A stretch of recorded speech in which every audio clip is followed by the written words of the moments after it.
Perlas del libro de Génesis. Se afirma que árbol que nace torcido jamás su tronco se endereza, dando a entender que es imposible que una persona adulta cambie. Pero para Dios nada es imposible. Los hermanos de José son una evidencia del poder transformador de Dios. Bendito Dios que estás en los cielos, agradecidos estamos por este nuevo día que nos das. Nos ponemos en tus manos para suplicarte que nos dirijas en el estudio de tu palabra, que nos des entendimiento y sobre todo que nos des lecciones de vida a nosotros. En el nombre de Jesús te lo pedimos. Amén. Buen día, hermanos y hermanas de esperanza. Continuamos este precioso viaje por el libro de Génesis. Estamos encontrando en cada capítulo perlas para nuestra vida. Compartamos estas perlas.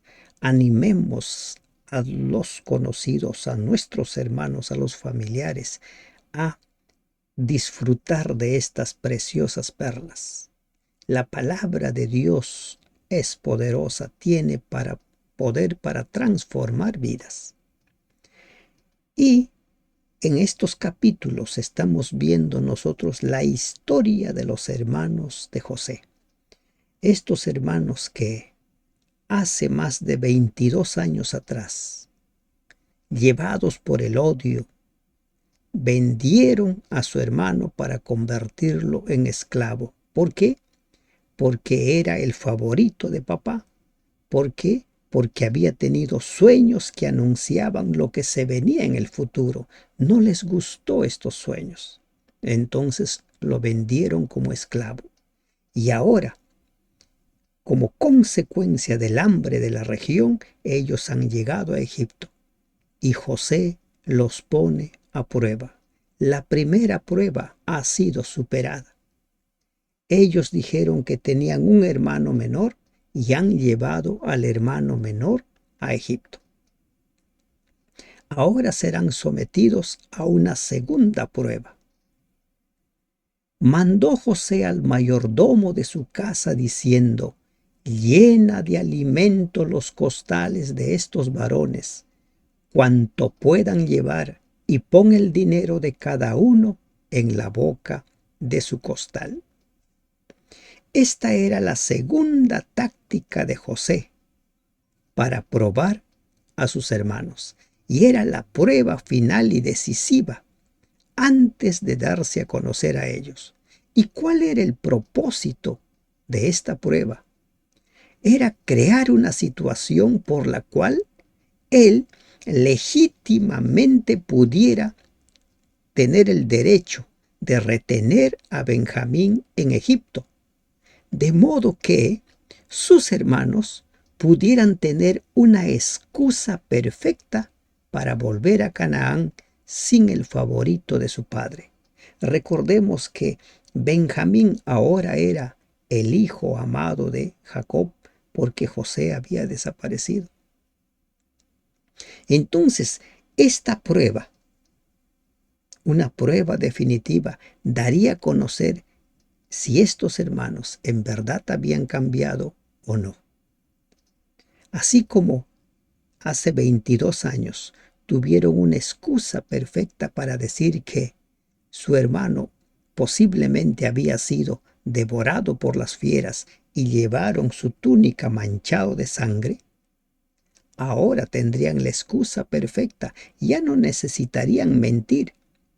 Dirían que Benjamín ha sido retenido por el gobernador de Egipto por haber robado su copa. Así, él sabría cuál era la verdadera intención de sus hermanos, cuál era la verdadera personalidad en el presente. ¿Aceptarían la decisión de José de retener a Benjamín en Egipto y volverían a su padre sin el hermano menor? ¿O harían todo lo posible para que Benjamín no quede preso, convertido en esclavo en Egipto. Y la orden es: llena los costales, pon el dinero de cada uno y pondrás mi copa, la copa de plata, en la boca del costal del menor con el dinero de su trigo. Y él hizo como dijo José. La copa. La copa era un objeto valioso. No era una copa común. Era una copa que se usaba para, según se suponía, para detectar si la bebida tenía alguna sustancia venenosa colocada allí. Pero también algunos sostienen que esa copa la utilizaban los gobernantes de los países poderosos para adivinar, ¿no? Los escritores clásicos hablan de la práctica oriental de echar agua dentro de una copa y mirar allí las representaciones de acontecimientos futuros. Otra costumbre descrita por los antiguos consistía en verter agua dentro de una copa y echar dentro de ella pedazos de oro y plata o piedras preciosas y luego observar e interpretar lo que aparecía en el agua. El hecho de que el mayordomo recibiera la orden de mencionar, ¿no?, de poner esta copa en el costal de Benjamín, implicaba que Benjamín estaba robando lo más precioso del gobernador. Venida la mañana, los hombres fueron despedidos con sus asnos. Aparentemente todo está bien. Estos hombres han comido con el gobernador, han ido a su casa. Como que todo ya quedó en paz. Los malentendidos fueron aclarados aparentemente. Habiendo ellos salido de la ciudad de la que aún no se habían alejado, dijo José a su mayordomo: levántate y sigue a esos hombres, y cuando los alcances, diles: ¿por qué habéis vuelto mal por bien? ¿Por qué habéis robado mi copa de plata? La primera acusación era de que eran espías, y por ser espías eran dignos de muerte. Habían probado que no son espías. Ahora la acusación es de que son ladrones y han robado de la casa del gobernador, a donde se les había invitado a comer, lo más precioso de él, su copa de plata. ¿No es esta en la que bebe mi señor y por la que suele adivinar? Habéis hecho mal en lo que hicisteis. Cuando él los alcanzó, les dijo estas palabras. Este mayordomo debe haber sido un hombre de entera confianza de José. Se prestó, podríamos llamarle a este juego, para probar a sus hermanos. Él sabía que ellos no habían robado, pero debía actuar de tal modo que los hermanos debían creer que en verdad se los estaba acusando de robo. Miren, aquí podemos sacar una preciosa perla. A veces hay personas que pierden nuestra confianza. ¿Tenemos nosotros algún método? ¿Hay alguna forma que utilizamos para saber si la persona cambió o no? Porque miren, hay muchos embaucadores. Hay mucha gente. Por ejemplo, los psicópatas pueden engañar fácilmente a las personas aparentando cambio. ¿Cómo haces tú para probar si alguien en verdad cambió o no cambió? Hay situaciones en las relaciones de pareja en la cual se produce una infidelidad y después aparentemente la persona que fue infiel se ha arrepentido, hace cosas, da presentes o empieza a ser más amable y la persona suele decir: ha cambiado, le he perdonado, o la he perdonado porque ha cambiado. ¿De qué manera prueba usted a una persona? Y aquí estamos aprendiendo nosotros de que en ocasiones es necesario someter a pruebas a las personas que perdieron nuestra confianza. ¿Por qué? Porque nosotros no debiéramos permitir ser engañados una y otra vez con tanta facilidad. Recuerden lo que dijo Jesús, aunque no en el contexto que estamos tocando. Debiéramos ser, dice, sencillos como paloma, pero astutos, ¿no? Astutos. Entonces, busquemos formas para poder probar si las personas en verdad se arrepintieron o no. Ahora los hermanos de José han sido sometidos a una prueba realmente muy fuerte, muy delicada. Esta involucraba al hermano menor. Y ellos le respondieron: ¿por qué dice nuestro Señor tales cosas? Nunca tal hagan tus siervos. Estos hombres sabían que no eran culpables de nada, no habían hecho nada, eran inocentes. Entonces, sabedores de su inocencia, dice: he aquí el dinero que hallamos en la boca de nuestros costales y te lo volvimos a traer desde la tierra de Canaán. ¿Cómo pues habíamos de hurtar de casa de tu señor plata ni oro? Te hemos demostrado nuestra honestidad. Te devolvimos el dinero. Y ahora se nos acusa de robar. Aquel de tus siervos en quien fuera hallada la copa, que muera, y aún nosotros seremos siervos de mi Señor. ¿Qué estaba pasando aquí? ¿Qué estaba sucediendo? Estos hermanos, confiados en su inocencia, dicen algo que a veces nosotros solemos cometer este mismo error.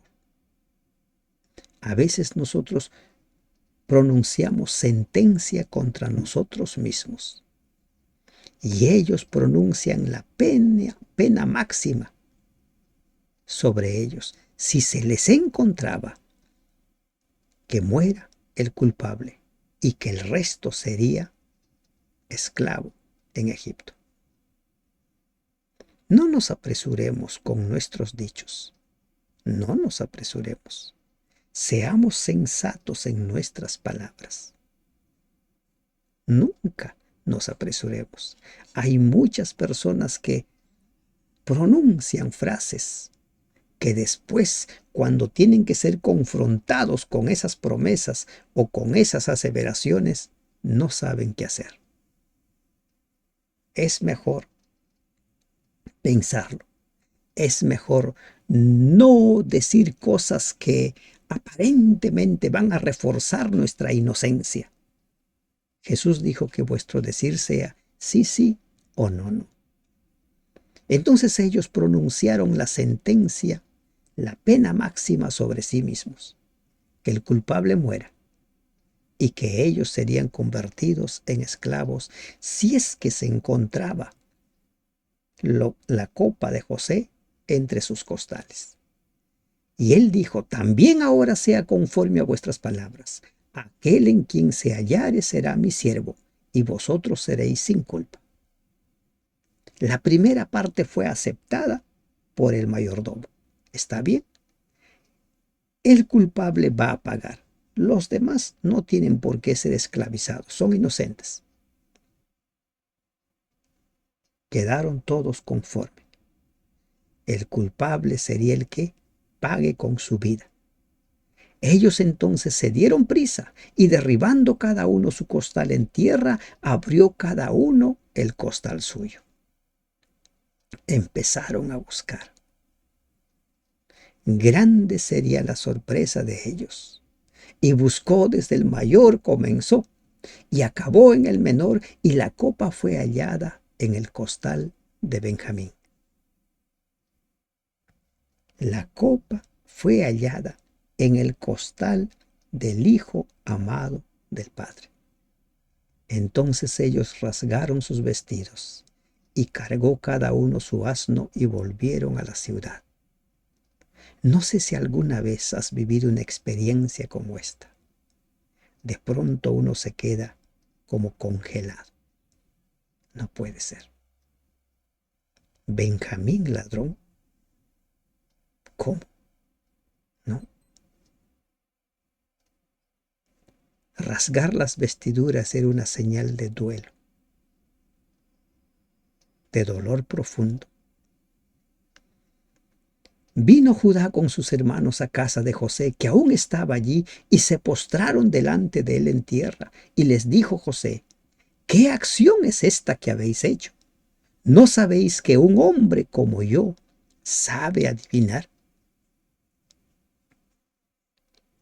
José les dice: miren, yo tengo la capacidad de adivinar.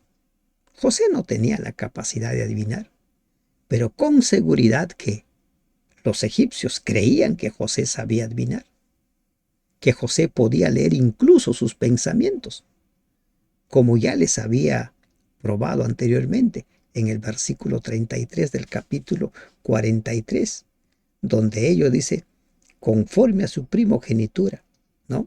Se fueron sentando, ¿no? O sea, los fue ubicando del mayor al menor. Y entonces ahora, él dice, ustedes han pretendido engañarme. Yo puedo adivinar. Las interpretaciones de los sueños, del copero, del panadero, del mismo faraón, la forma como había actuado y salvado a Egipto prácticamente de la destrucción por el hambre. Todo eso hacía que la gente considerara que en verdad José podía adivinar, era un hombre especial. Entonces ahora él les dice, ustedes no saben que yo soy un hombre que sabe adivinar. Entonces dijo Judá, ¿qué diremos a mi señor? ¿Qué hablaremos? ¿O con qué nos justificaremos? ¿Con qué nos justificaremos? No tenían nada con qué justificarse. Eran dignos de muerte. Esta misma pregunta lo hace el profeta. ¿Con qué nos justificaremos delante de nuestro Dios? Así como los hermanos de Judá y Judá mismo no tenían con qué justificarse delante de José, nosotros no tenemos con qué justificarnos. Nuestra única esperanza de salvación es la sangre de Cristo. ¿Con qué nos justificaremos? No hay.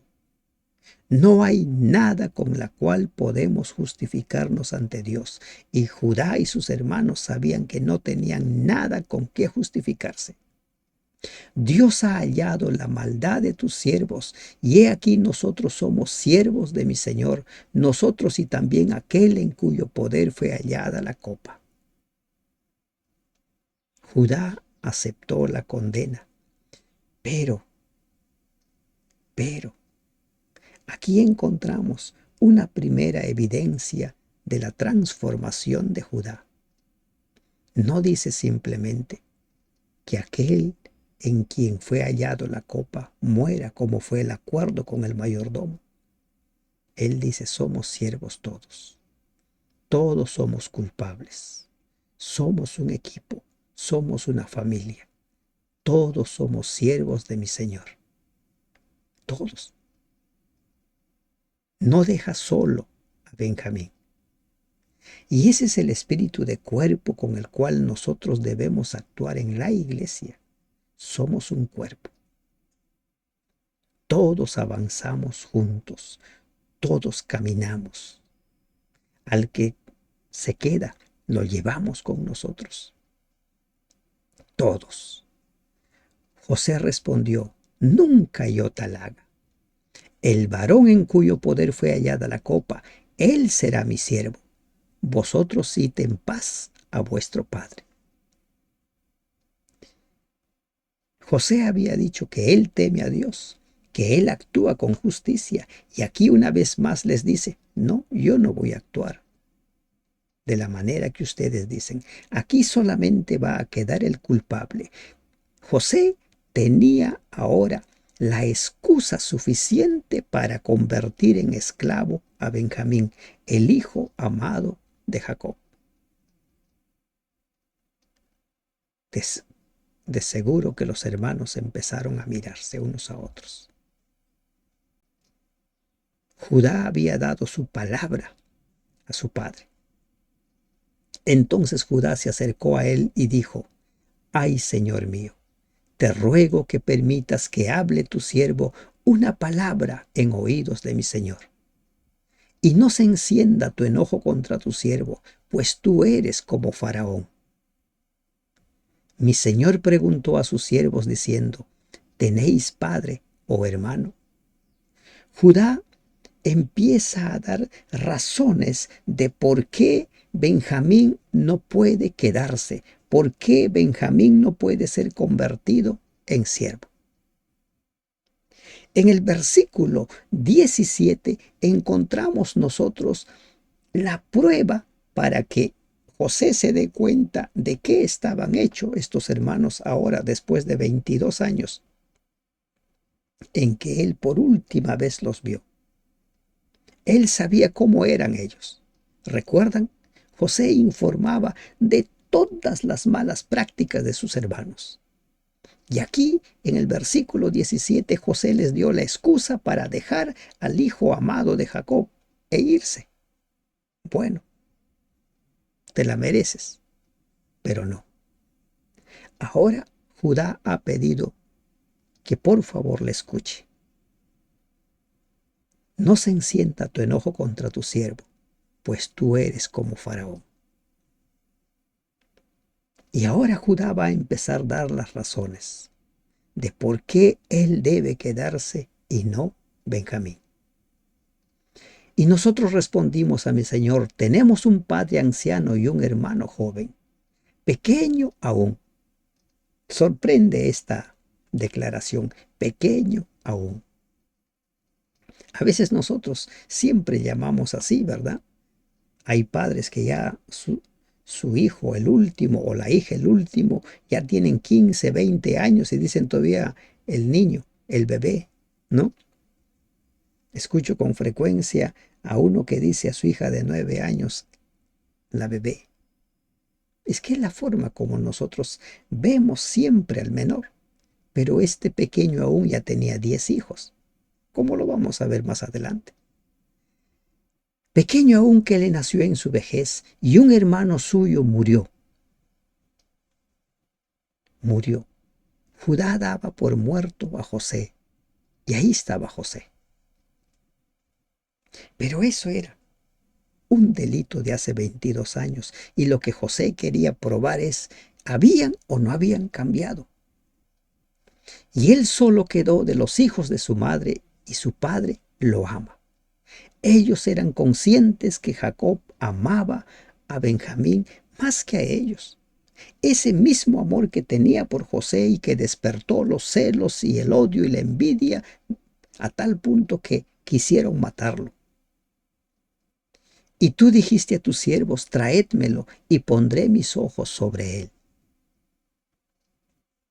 Y nosotros dijimos a mi señor, el joven no puede dejar a su padre, porque si lo dejare, su padre morirá. Y dijiste a tus siervos, si vuestro hermano menor no desciende con vosotros, no veréis más mi rostro. Nosotros necesitamos comer y teníamos que volver. Teníamos un hermano que se ha quedado aquí.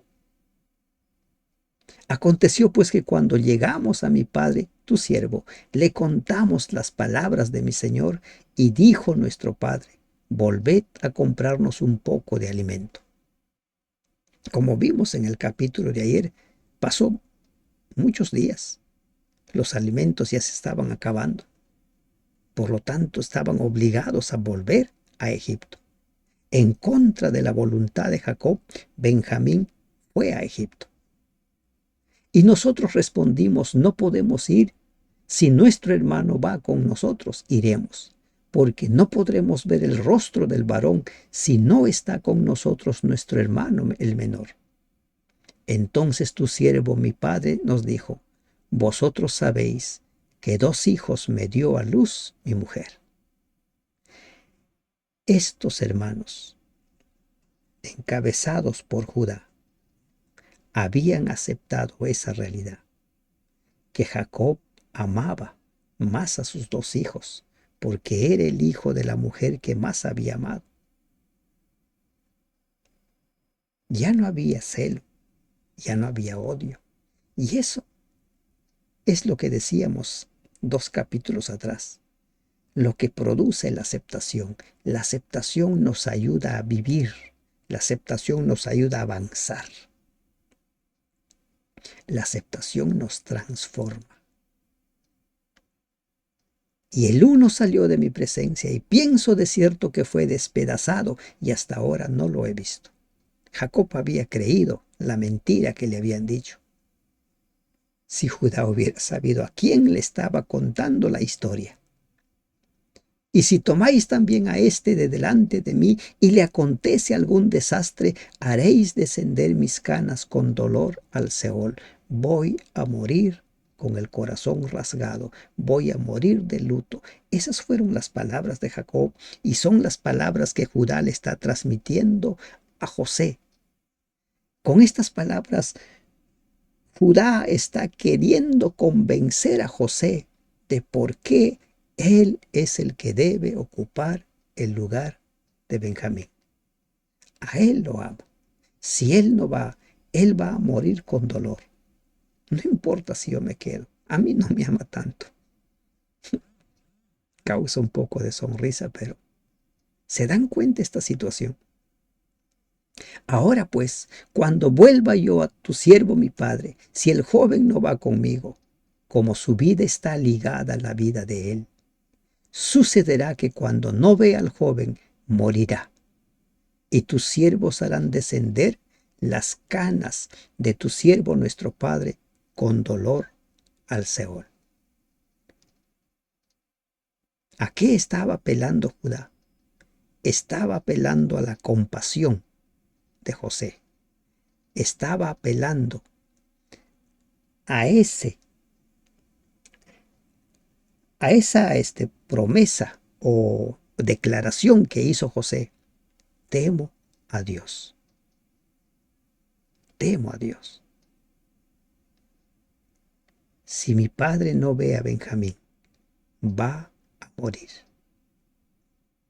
Su vida está ligada a él. Depende de él. Con seguridad que el ambiente en ese momento se puso en silencio. Con seguridad que José estaba conmovido. Imaginar a su padre morir de dolor porque perdió a sus 2 hijos. Como tu siervo salió fiador del joven con mi padre, diciendo: si no te lo vuelvo a traer, entonces yo seré culpable ante mi padre para siempre. Te ruego, por tanto, que quede ahora tu siervo en lugar del joven por siervo de mi señor, y que el joven vaya con sus hermanos. Judá le dice: yo he salido fiador. ¿Quién es un fiador? Un garante. Aquel que responde por las acciones de otro, por las acciones de aquel de quien ha sido fiador. Y Judá le había dicho a su padre: yo voy a ser responsable, culpable para siempre. Y ese para siempre ahora se convertiría en ser esclavo en Egipto para siempre. Aquí encontramos otra preciosa perla: el valor de la palabra. Si diste tu palabra, si te comprometiste, cumple tu palabra, aunque vaya en perjuicio tuyo. Por eso el libro de Eclesiastés dice: no hagas promesas, pero si lo haces, cumple tu promesa. Y Judá pide a José: yo voy a ocupar el lugar de mi hermano, que mi hermano vuelva. Posiblemente mi padre va a sufrir por mí, pero no tanto como si él no volviera. Que mi hermano vaya donde mi padre. Porque ¿cómo volveré yo a mi padre sin el joven? No podré, por no ver el mal que sobrevendrá a mi padre. El sacrificio desinteresado de Judá ciertamente es digno de alabanza. No se puede estimar demasiado la voluntaria sumisión a la esclavitud en lugar de un hermano que disfrutaba de un grado más elevado del afecto paternal a fin de salvar a su anciano padre de un nuevo dolor y angustia. Este espíritu magnánimo, desinteresado de Judá, nunca ha sido superado, rara vez igualada.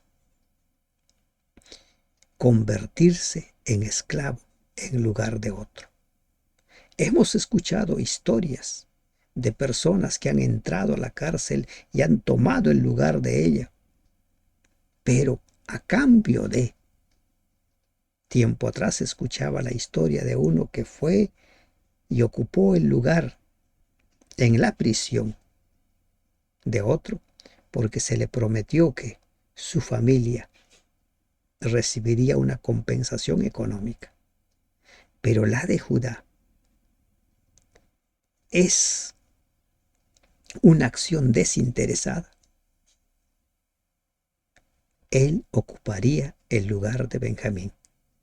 Judá aquí emerge como un hombre verdaderamente convertido, un digno antepasado de la simiente prometida y digno de dar su nombre al pueblo elegido de Dios.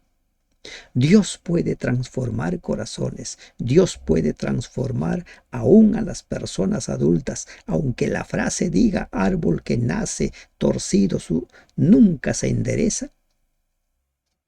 En las manos de Dios, las personas pueden ser transformadas.